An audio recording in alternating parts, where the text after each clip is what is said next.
All right. Well, I had a probably long speech too.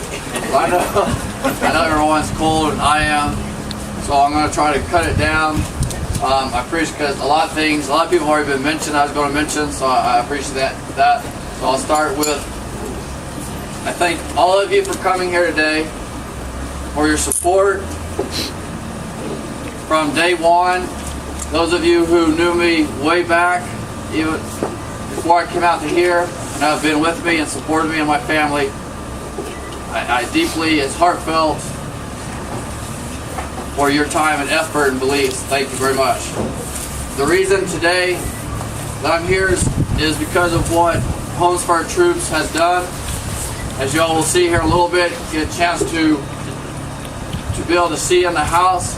But if it were not for what they have done and the people that have volunteered to help, for me to be able to have a house that will give me back a lot of my independence and freedoms that I didn't have otherwise. And so with that, I'd like to go into thanking a few specific people. And if I miss some of you, I apologize. Or if I forget some of you, I apologize. But this time, first I'd like to start with the thank for Homes for Our Troops. Appreciate it, sir. It was what you've done, what you said, is touched my heart and my family's, and we'll never forget.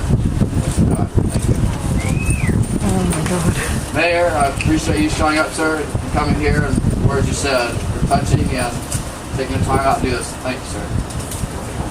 And to my top boss, if I put it that way, Major General Del Rocco, thank you, sir, for going out here on this day. Appreciate that, sir. Thank you for those kind words. And you said thank you to several of the people I was going to, so that'll help shorten my speech. Bob Ward, sir, it is an honor to have you built this house for me and provide this. And I thank you and your family. Thanks, sir. And to all the volunteers, again, that helped build the house, thank you again. And I would like to especially thank my wife, Oksana, and my daughter, Zoya. I guess she's getting one. Here's my dog. There's the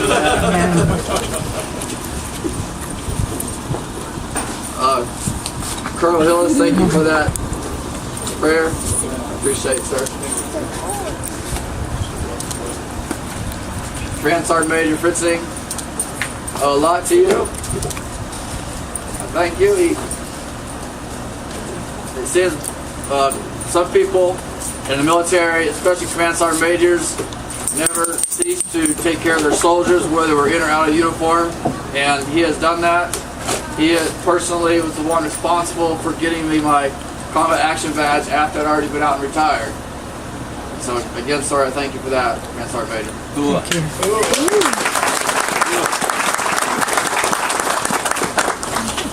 I'm going to thank a few individuals,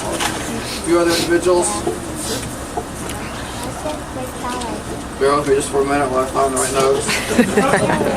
I have them numbered right.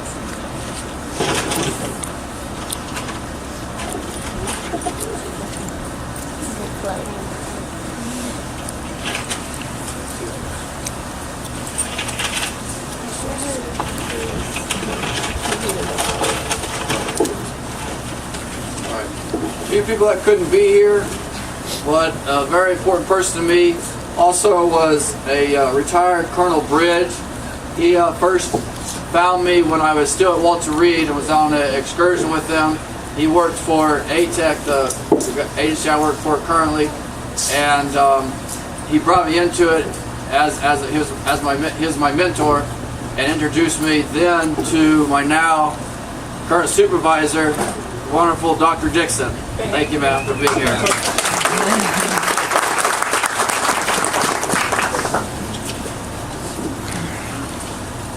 And now I want to talk about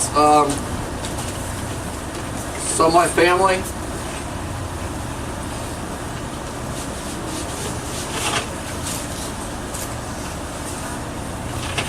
You heard my older brother Spencer say some things about me and talk about how how he says a hero. Ladies and gentlemen, I did what I was trained to do. What I felt was right. So if that makes me a hero, I thank you all, but there's much more people out there who have done greater things and will continue to do great things. So I thank you, though, Spitzer, for bringing that up.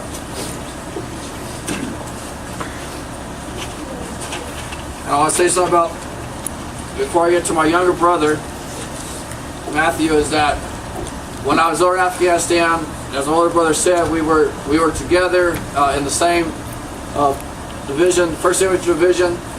We happened to be on 2 different FOBs, and at the time, most people in our did not know that we were brothers. He was officer, second lieutenant at the time, and I was a E5 sergeant. And we hadn't told too many people because I was afraid if I told them they wouldn't let us go together. So I didn't say anything about it until. So come back to that. When I got injured, I want to say thanks to a person who couldn't be here. Sergeant First Class Nathan Work.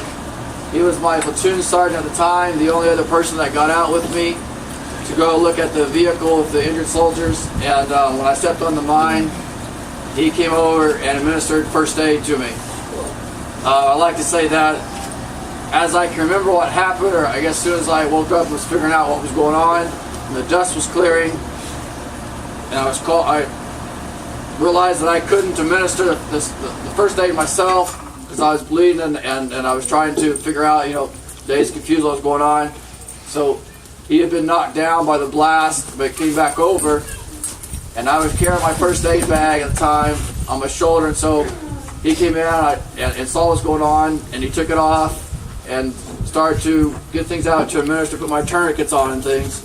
And I carried a few vials of morphine. As a medic, we were, only ones that could carry that. And so I told him, I'm probably going to feel pain here pretty soon, so I need you to go ahead and give me the morphine. I had 3 vials, and so as I remember going through this, and he looked at me and said, "Doc, am I allowed to do that?" And I said, "I'm your doc. If I tell you can, you can." So needless to say, I'm probably dazed, confused, and I think I'm telling him how to do it because he's never done it. It took him all 3 to finally get one in me. Somehow I'm trying to tell him how to do it because you got to put it together and he's breaking them and needles going everywhere, and I don't know. I may have been just saying stuff I didn't know incoherently. I thought I was telling him. But he finally got the 3rd last one I had in me. So thanks to him, wish he could be here today, but he's still serving a country over in Germany. So with that, then I was flown on a helo and flown back to the 1st operating base, and that's where my younger brother Matt was. And I remember before I was passing out, telling people on the chopper of my unit, please alert my brother, Lieutenant Kellogg. And they kind of looked at me weird and asked why I was asking for an officer to meet me at the, first thing I got back there, and I didn't have time to tell him I passed out. But when I woke, I just remember my brother Matt being there. So my older brother said I thought I was going to be the medic to take care of my brother if something happened. So I got reversed, and he was there, but he was right there on my side, saw me when I first came in, still all blown up and torn up. And I remember waking up a few times and him being there, shaving me and brushing my teeth. He said, I want to look good, and I sent him to give him a Purple Heart. He also told me stories of things I was saying while I was drugged. And he has some funny stories he said I was saying things.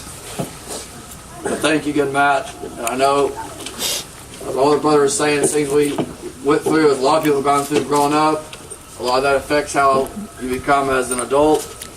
And it made us a tight-knit brothers and sister. My sister Wendy is over there. So all of us became tight-knit because of those things. And I think that shaped how we look at life and join the military. It's a big reason we probably joined the military besides following our father's footsteps. before. Thank you again. And now what I want to do, a few people that I see here, I also want to thank Walter Reed. Many of you have been there and know that hospital and all of the physicians.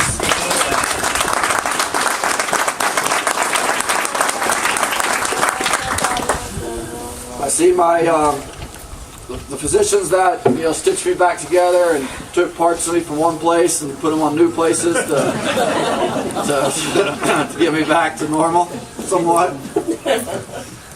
And also here today I saw my occupational therapist, who is still my occupational or physical therapist, excuse me, Bob Barr. Thank you for coming.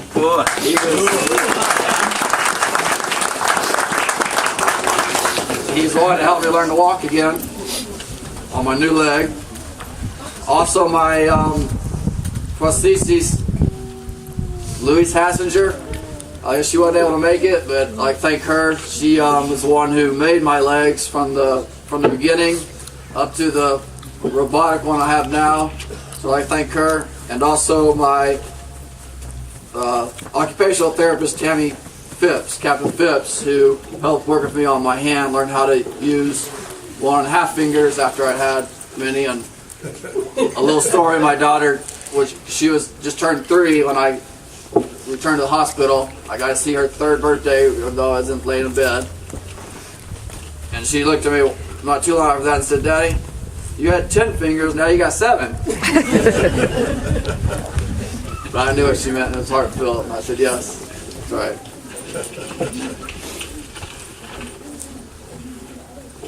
Some of my friends, family here, my cousin Seth, who came down to see me, thank you. Appreciate you being here. It's an honor to see you here, thank you. And the rest of the family, tell them hello, please, the rest of the cousins. I saw a friend of the family, Amy Newton, who stopped in, thank you. Or she is, there you are, thank you for coming. Some other my colleagues from work. Again, I'd like to mention Sergeant First Class Norcross, thank you for being here. Bonita Bryant, Sylvia Core, Mr. Joey Jackson, who couldn't make it, but thank him. And I think back there in the back, another veteran, Carl Weimer, thanks for making it here. And then to all the rest of you again that I forgot to mention, I don't remember names, but I appreciate and thank you for everything you've done. Just showing up here and being a support to me and my family. And I have a few people that I would like to mention specifically, that I have my personal coins that I like to give out. What I'm going to ask is, somewhere along the way here today, I've lost half of them, so I have them, but they're not here with me, so I'm going to hand you the coin and just ask that as soon as we're done, I'll get